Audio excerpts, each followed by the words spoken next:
Works. Good afternoon, everyone. So thank you for the introduction. I'm here to can you hear me? I don't like to speak in microphone. I'm an ex-gunner, so usually I don't use mics. But anyway, I'm not talking about weapons. I'm going to talk about systems. Multi-missile firing unit, multi-missile firing system. It's a new weapon system developed by NVDA, and I try to explain in 20-25 minutes why a multi-missile firing unit for NVDA.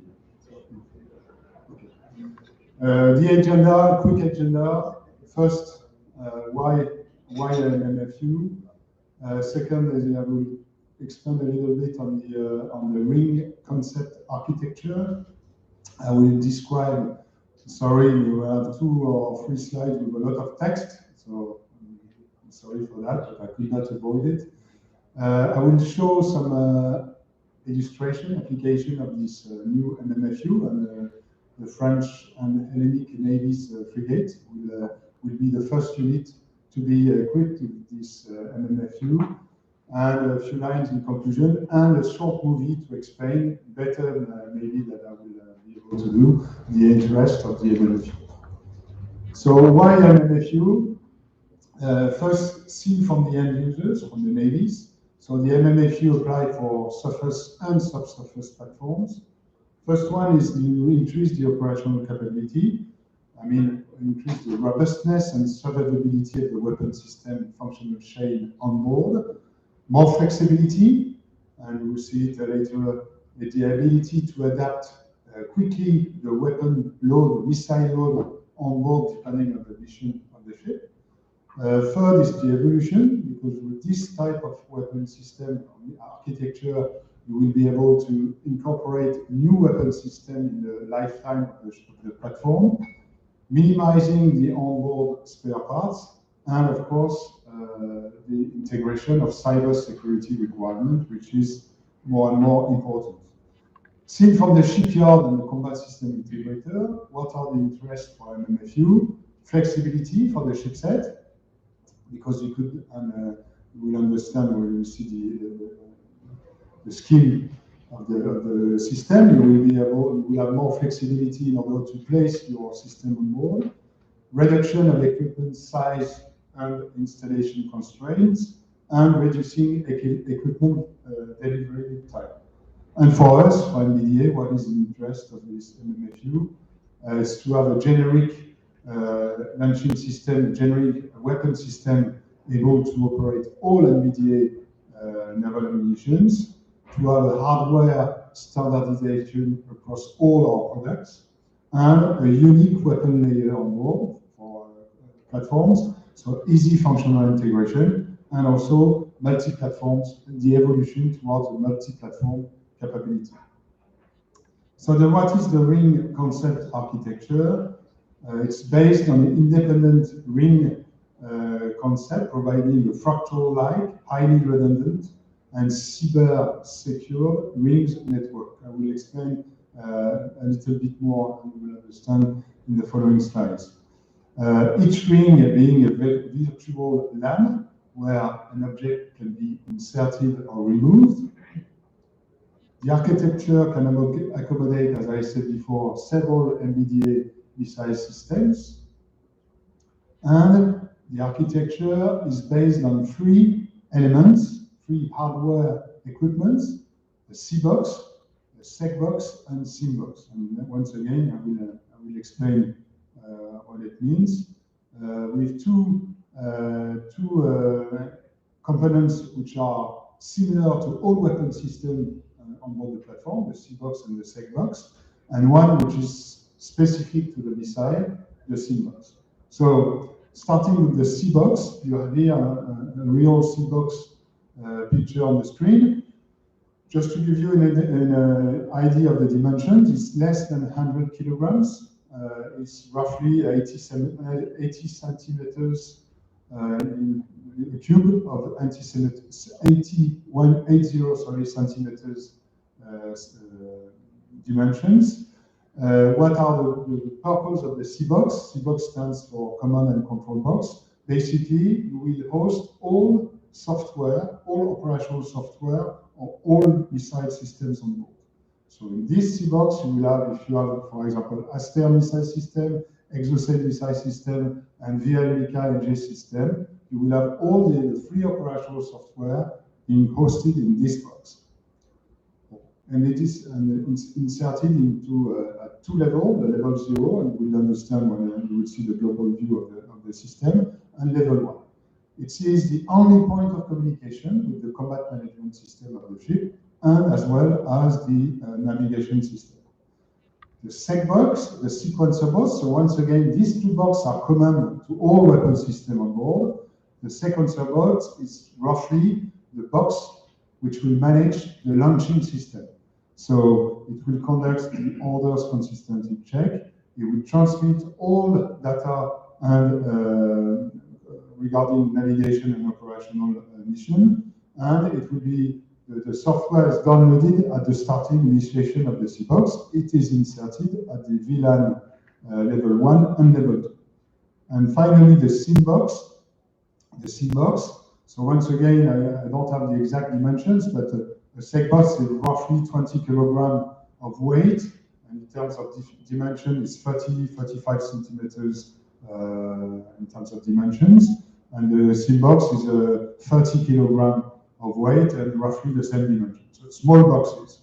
So SIMBox, subscriber identity module box, it's the box which provide the ammunition interface capability, especially the ammunition, the power supply to the ammunition. That's why it is dedicated to the missile system, and it's performing all the data exchange to the ammunition, and it is inserted at level 2 and connected to the ammunition. So you will better understand here. So the principle, when I said Lego bricks, you have the SIMBox connected to a missile. You have the SECBox. By the combination of both, you have the launcher. So what is a launcher? It's a ring. We connected different SIMBox to a SECBox. And then you connect this launcher to a CBox, and you have a weapon system. So you see the CBox is able to be connected with different rings, each rings connecting different segments of the weapon system.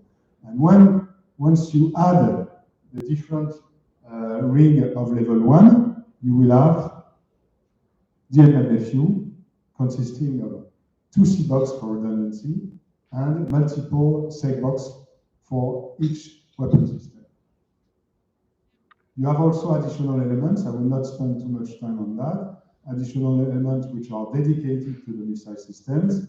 The remote control panel is the safety management of the missile system. The bridge veto control it's usual in all weapon systems in the world. And you have a system management terminal, which is there for the administration of the system, starting up the system, cyber data management, maintenance, and you may have, or not, a backup console. For example, for the Exocet system, we usually provide a backup console where you could have a local configuration, meaning that you can operate the system without the connection of the CMS.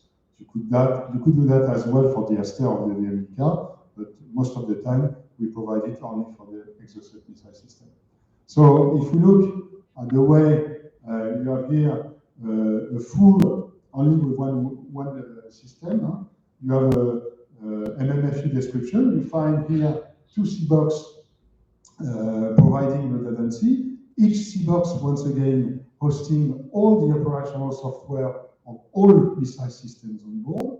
So if you have Aster, VLMICA, and Exocet, you're going to have all the free operational software running at the same time in the 2 CBox, one master, one slave, with the hot redundancy capability. You have here at the ring 1 the connection with the different segbox. So if you have 5 launchers, you're going to have 5 segbox, each segbox managing 1 launcher. Once again, 1 ring, level 1 is 1 weapon system. if you have 3 weapon systems, you will have 3 ring level 1, always connected to both C boxes. And each seg box connected to this ring level 1 will be connected to the C box, each C box being supplying the interface with the missile. So depending on the weapon system, for example, on the naval cruise missile or exocet missile, 1 SIM box per missile. Aster or Vialnica, 1 SIM box for 2 missiles. So you see how the system is organized. And once again, the seg box and the seg box are similar to all systems. So the only thing which will be loaded when you start the system is the seg box will be loaded with the dedicated software for the missile system, depending on the launching system it's managing. But if you want to change the seg box, code redundancy, change one seg box to put it on another weapon system, it will be configured for the new weapon system just with the starting of the installation. So when I explain one of the advantages is to reduce the spare part, actually you have in the system the ability to exchange different seg box between different rings.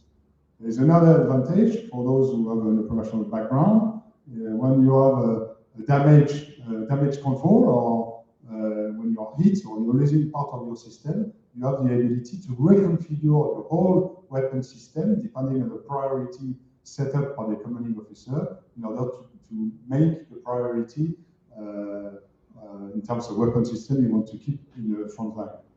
So the other thing you don't see, the module Sesame, which is indicated in the lower part of the slide, is all regarding the cyber security.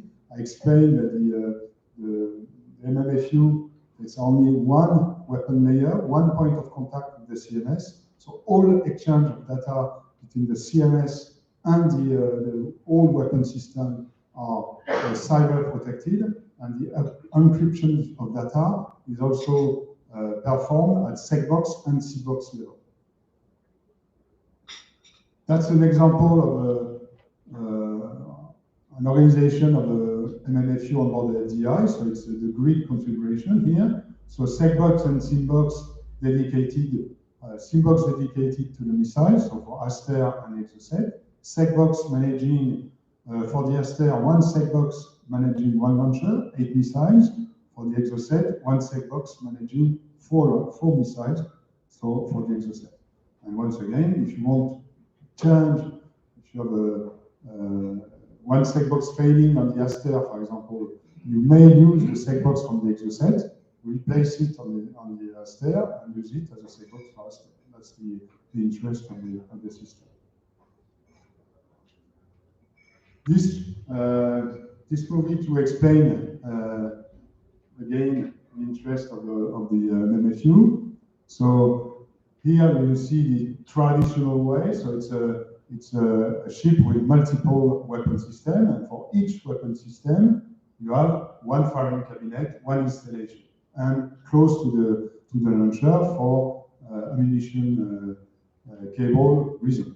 Here the same load of missile systems, one firing unit with the 2 CBox with all operational software running. You see one point of contact with the combat management system, and it's actually a weapon layer, a unique weapon layer managing all weapon systems on board.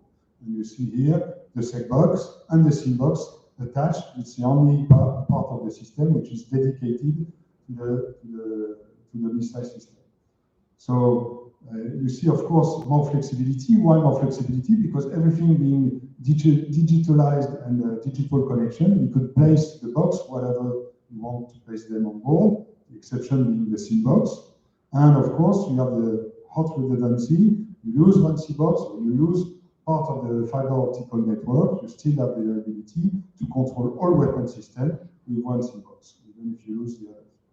The other advantage, I mentioned it in my introduction, you can modify the weapon, the missile load on board, depending on the mission. You understood that you have to change the missiles, change the SIMBox, and that's it. You can adapt, so depending on the ability of your launcher, you can adapt the missile load easily alongside, depending on the mission. Cyber protection, cyber management, both at the centralized system and at the different part of the system. And of course, in terms of evolution, tomorrow, if you want to integrate a new weapon system on board, you just have to develop the SIM-box attached to the new missile system and to integrate the new operational software in SIM-box, and you have a new weapon system without modifying the chipset of the weapon system on board. So in terms of evolutivity or evolution of your capability, you can easily integrate future missile system based on the new SIM-box and the new operational software.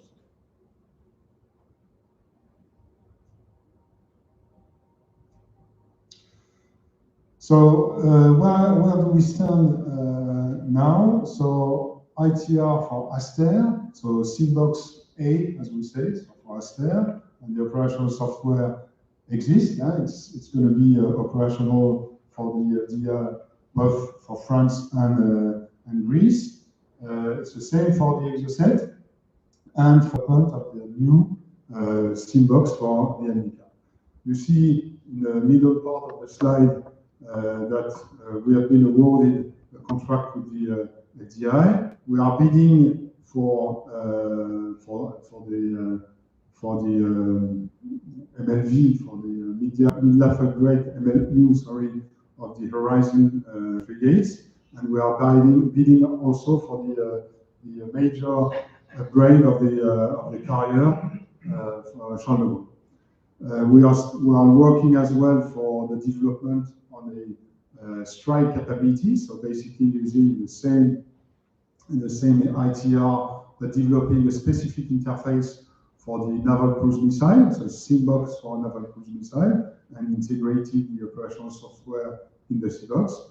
The same for a Sentinel system, so FCAS-W and future anti-ship weapon system. The same principle, we're going to use exactly the same system, but with the development of a specific SIM-box for the FCAS-W, and of course the integration of the operational software. Conclusions and line to take. So I think you understood what the MMFU ITR brings in terms of survivability, operational flexibility for the ship weapon system functional chain, as well as in terms of capability enhancement along the lifetime of the platform, either surface or subsurface. The MMFU maximize the commonalities with state-of-the-art cybersecurity, flexibility, and redundancy for present and future weapon system, and also that its concept of weapon layer on a single platform paves the way for tomorrow multi-platforms engagement for weapon layer on the force level, multi-platform weapon layer for cooperative engagement capability in the future. I think I was not too long, so I'm happy to take questions if you have any. Thank you very much. Any questions, please? One question. At the last slide, you mentioned multi-platform engagement capability, and up to my knowledge, France is already working on that topic. Could you elaborate on how that should function, what you consider to be operational functionality for your product? Okay, so you know that there are already some, I think there's a presentation tomorrow from the DGA on the topic. There are already some work which is done at the multi-sensors, multi-platform data fusion, and so to have a, in order to have a better practical picture, better than what you could have today with a multi-platform connected with MX16. And we are working today with the DGA, with Naval Group, but on how do we perform multi-platform engagement capability. Still some questions which are not solved. What will be the partitioning for this multi-platform engagement capability between what is performed at the CMS level, the combat management system level, and what is performed at the command and control weapon system level. I take an example today on a Aster platform. Some of the functions are performed at the ITR and MMFU level, engagement capability, attainability computation, etc., etc. And some functions are performed at CMS level, engagement plan validation, threat evaluation, assignment of threat to the weapon system. So if you take this example of the mono-platform, single-platform engagement functional chain, how do we transpose this partitioning tomorrow between different platforms? Will we have a weapon layer level, so C2 connected to each other and connecting engageability, attainability, capability computation without interacting with the CMS as it is today for a single platform? We have to go through the CMS. That question which are still pending. And so yes, we are considering the multi-platform engagement capability with a close discussion with the CSI, the Combat System Integrator, and in order to define what will be the job of the multi-platform weapon system corporation, and what will be the job of the multi-platform CMS. The reason for the question is if you have a separate layer for the weapons, normally the sensors are providing illumination or updates, that type of stuff. If you separate that, the main question is how. Okay. The MBDA system for air defense, for example, we don't use illumination, so we are fully active. So we use only surveillance tracking, like multifunction radar data. We don't have illumination. So the way the Aster or the DMDKG or by our C-sector works is it's a full inertial flight. First part of the flight inertial with an update of the target data in case through a peak, and then the missile system will go fully active. So we don't have the problem of illumination. To make it easier. Thanks. Any other question? Please. Oh, that's okay. I see that the whole system and in the previous slide referred, I think, only to friends weapons. If someone wants to install in the ship a weapon that is not from MBDA, would it be possible to cooperate with the whole structure, or would it need something more? Technically, nothing prevents to integrate another weapon system. So what I should have said first is today, you see in the list of the system, it's MBDA France system. So the next step will be to integrate MBDA Italy or MBDA UK potential weapon system. In theory, and we understood, once you got the operational software loaded in the computer box, if you want, and develop the SIM box dedicated to your missile, you could integrate in the MMFU. That's on the technical aspect. Then, of course, there are more touchy issue, and that is not on my business, but as soon as you start to integrate software in computer box, there are confidentiality, security challenges, but technically, nothing prevent the idea of integrating another system, not MBDA system, in the MBDA MMFU. Thank you very much. Any other questions? No. Thank you, Christophe. Thank you. Thank you very much.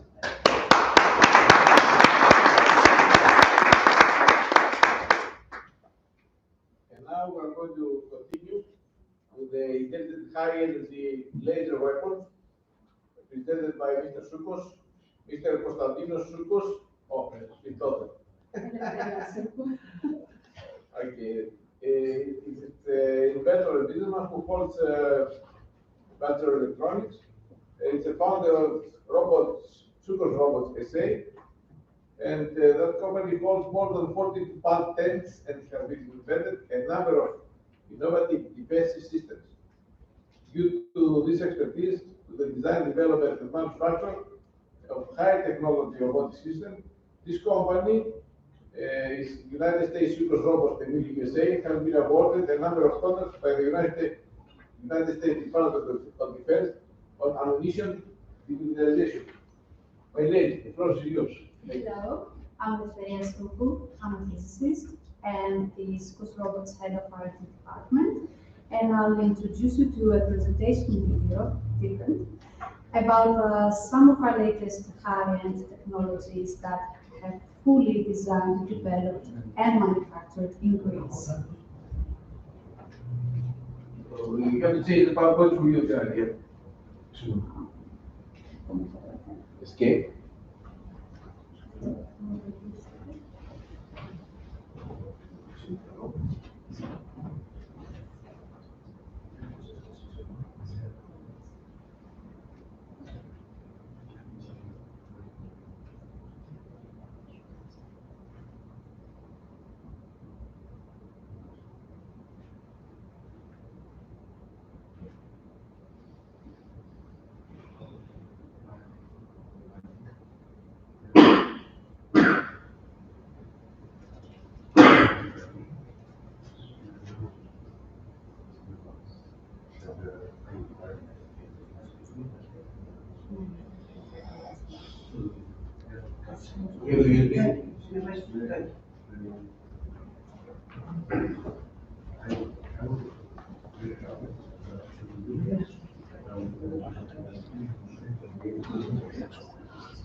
Actually, for technical problem.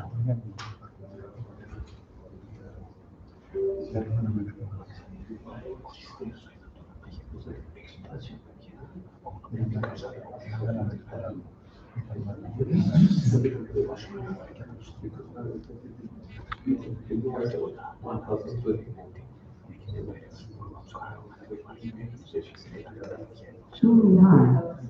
Suko's Robots SA has developed numerous innovative technologies for defensive, environmental, and industrial applications. As a result, our company has been classified as an exemplary R&D center of worldwide recognition. It is established in its own private, high-standard facilities in Greece and USA where the research, design, and manufacture of prototype robotic systems take place. Our vision, to give every country the power to defend themselves against potential threats and provide next generations with an intact environment.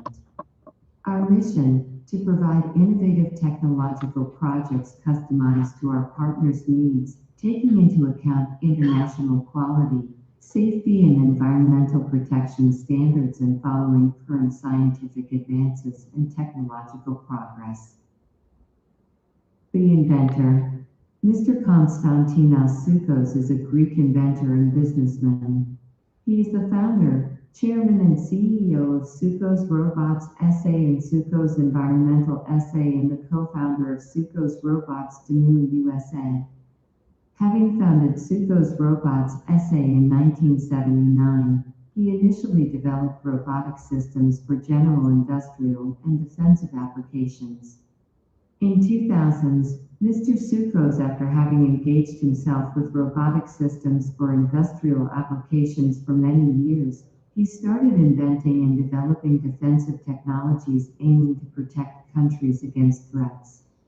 In 2014, he co-founded Soukos Robots Demille USA in California, USA, which specializes in systems for defensive applications and has been awarded a number of contracts by the U.S. Department of Defense on ammunition demilitarization. Intelligent high-energy laser weapons by Sukhos Robots SA. Hybrid systems of directed microwave radiation and laser. The concept of overlapping lasers of different wavelengths for the microwave radiation beam direction has been studied and reported in multiple open-source research papers.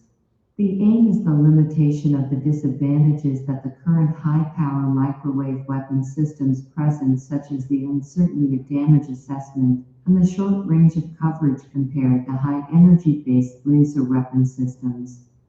The idea is to generate streams of electromagnetic energy that can be precisely aimed over long distances to disable targets, soft kill, such as dazzling of surveillance systems, or destroy them, hard kill. Transmit energy in the microwave range that can cause neurological effects to human resources without visual external impacts. Sukhos Robots has developed and manufactured hybrid systems of directed microwave radiation beam production in a traction pathway of crystal lattice and photon ionized plasma from dual high-energy laser source.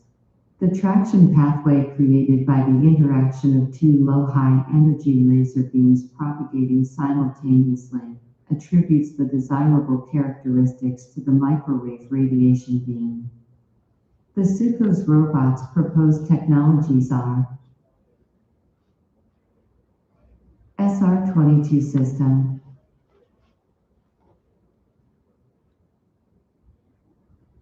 SR-32 system,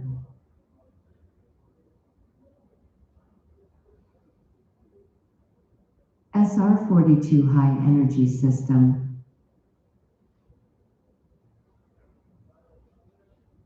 compatible support platforms, self-operating mode, robotic unmanned, manned ground vehicle Minotaur with SR-32 system or SR-42 high-energy system.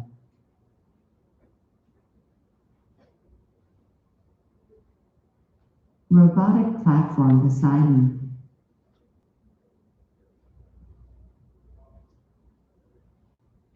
Minotaur, robotic unmanned manned ground vehicle for military operations.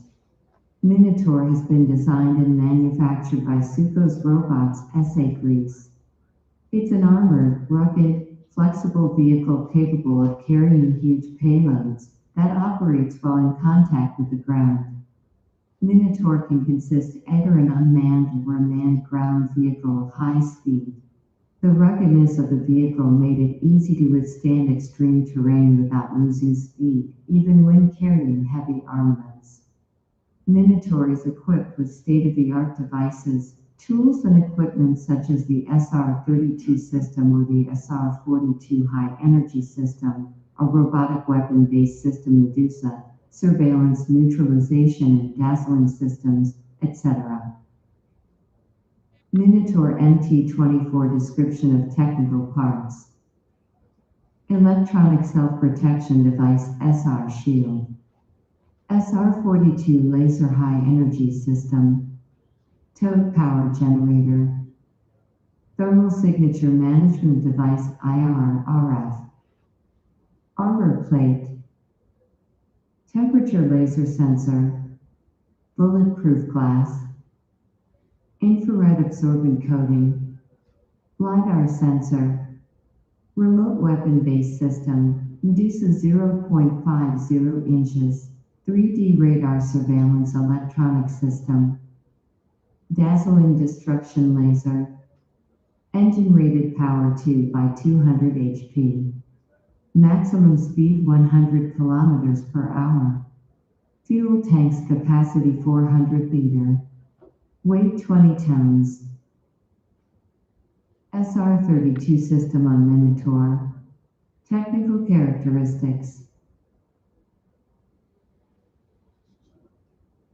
SR-32 components.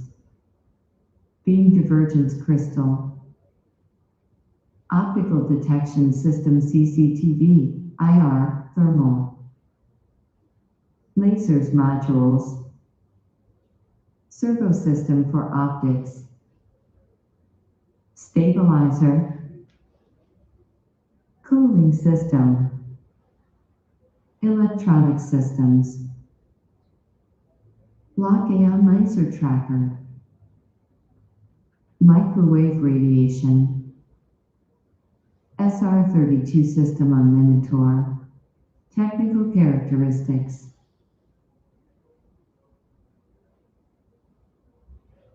SR42 components, laser emitters, optical surveillance system consisting of camera IR, laser distance measurer, camera CCD, microwave radiation, tilting mechanism, hydraulic lifting mechanism, stabilizer, support base, cooling system, first stage wavelength output,